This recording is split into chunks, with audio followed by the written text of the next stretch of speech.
यानंतर देशासह राज्यातल्या सर्व महत्त्वाच्या बातम्या पाहूयात झटपट। नव्या वक्फ कायद्याला 7 दिवसांची अंतरिम स्थगिती देण्यात आलेली आहे। केंद्र सरकारने जैसे थे परिस्थिती ठेवावी आणि केंद्रानं 7 दिवसात उत्तर द्यावं असे निर्देश सुप्रीम कोर्टानं दिलेत।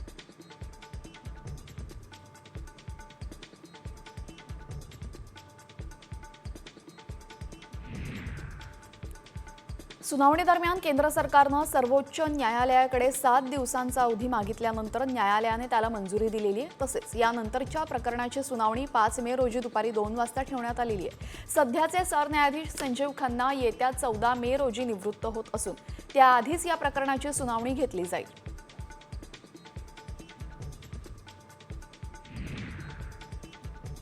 वक्फ बोर्ड कायदा आम्हाला असंविधानिक वाटतो असं एमआयएमचे खासदार असदुद्दीन ओवैसी यांनी म्हटलंय। आम्ही हा कायद्याला विरोधही केला होता असंही त्यांनी सांगितलंय।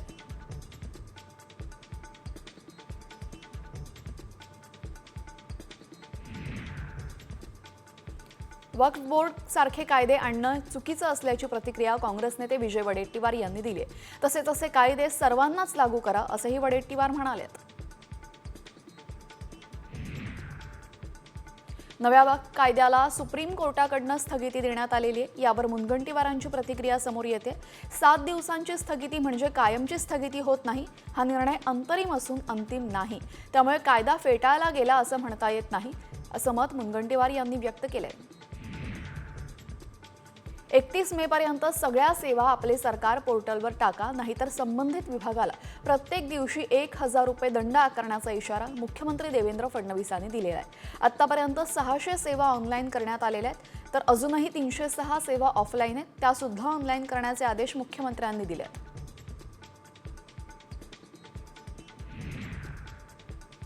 काँग्रेसचे माजी आमदार संग्राम थोपटे सोमवारी भाजपामध्ये प्रवेश करणार आहेत। साम टीव्हीला सूत्रांनी माहिती दिली असून संग्राम थोपटे हे भोरमधील काँग्रेसचे माजी आमदार आहेत, तर 3 वेळेस संग्राम थोपटे या मतदारसंघामधून विजयी झाले होते, त्यामुळे पुण्यामध्ये काँग्रेसला मोठा धक्का बसणार आहे।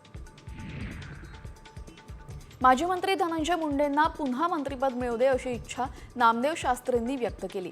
सगळ्यांनी मिळून भगवान बाबाला प्रार्थना करा, चांगली वाणी बंद पडलेली ती पुन्हा सुरू व्हावी आणि पुन्हा पहिल्या पदावर येऊन समाज कल्याण त्यांच्याकडनं घडू दे असं वक्तव्य यावेळेस महंत नामदेव शास्त्रींनी केलेलं आहे।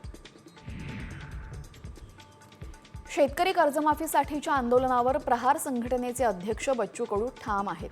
त्यांनी आज कृषी मंत्री माणिकराव कोकाटेंची भेट घेतली। 28 तारखेला आंदोलनाची पुढील दिशा ठरवणार असल्याचं त्यांनी जाहीर केलंय। कर्जमाफीबद्दल सरकारमधील कुणीही काहीही बोलत नाही असा हल्लाबोलही त्यांनी केलाय। संभाजीराजे छत्रपतींनी वाघ्या कुत्रा हटवण्याची पुन्हा एकदा मागणी केलेली आहे। बावनकुळेंची भेट घेतल्यानंतर ते बोलत होते। वाघ्या कुत्रा हा दंतकथेतील पात्र आहे, त्याचा कुठलाही इतिहास नाही असं त्यांनी यावेळेस म्हटलेलं आहे। या प्रकरणासाठी त्यांनी मुख्यमंत्र्यांची वेळ देण्याची मागणीही केलेली आहे।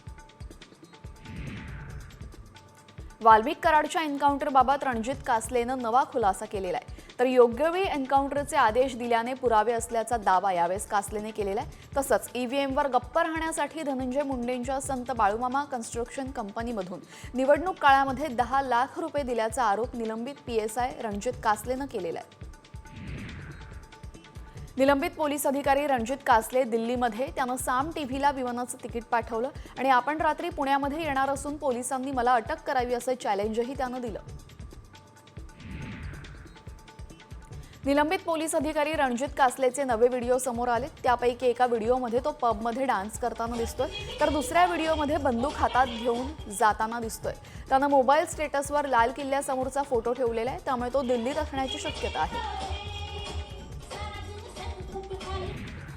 मस्साजोगचे सरपंच संतोष देशमुख हत्या प्रकरणातील आरोपी कृष्णा आंधळे अद्यापही फरार आहे, त्यामुळे एसआयटीनं मोठा निर्णय घेतलेला आहे। एसआयटी पथकामध्ये आणखी 2 नवीन कर्मचारी वाढवण्यात आलेत।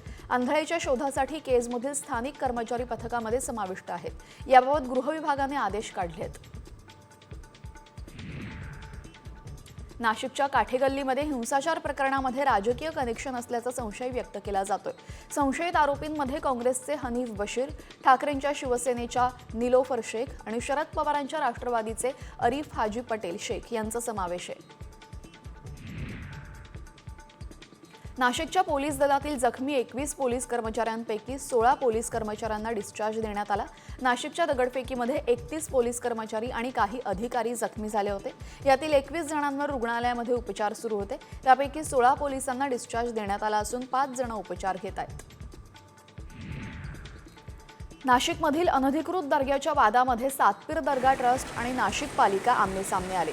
कारवाईला स्टे असून देखील महापालिकेनं कारवाई केल्याचा दावा दर्गा ट्रस्टनं केलेला आहे, तर कारवाई नियमानुसारच झाल्याचं पालिकेने म्हटलेलं आहे।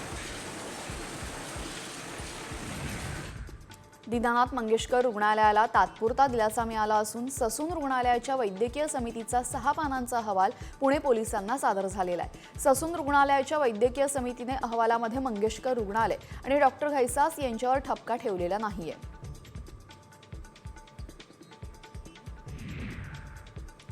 साम टीव्हीच्या बातमीनंतर नाशिकमध्ये मुजोर रिक्षा चालकावर गुन्हा दाखल करण्यात आला। काठेगल्ली सिग्नलवर रिक्षा चालकाकडे वाहतूक पोलिसांच्या अंगावर रिक्षा घालण्याचा प्रयत्न केला। पोलिसांनी रिक्षा चालकाकडे लायसन्स मागितलं, मात्र रिक्षा चालकानं लायसन्स न दाखवता हुज्जत घातली।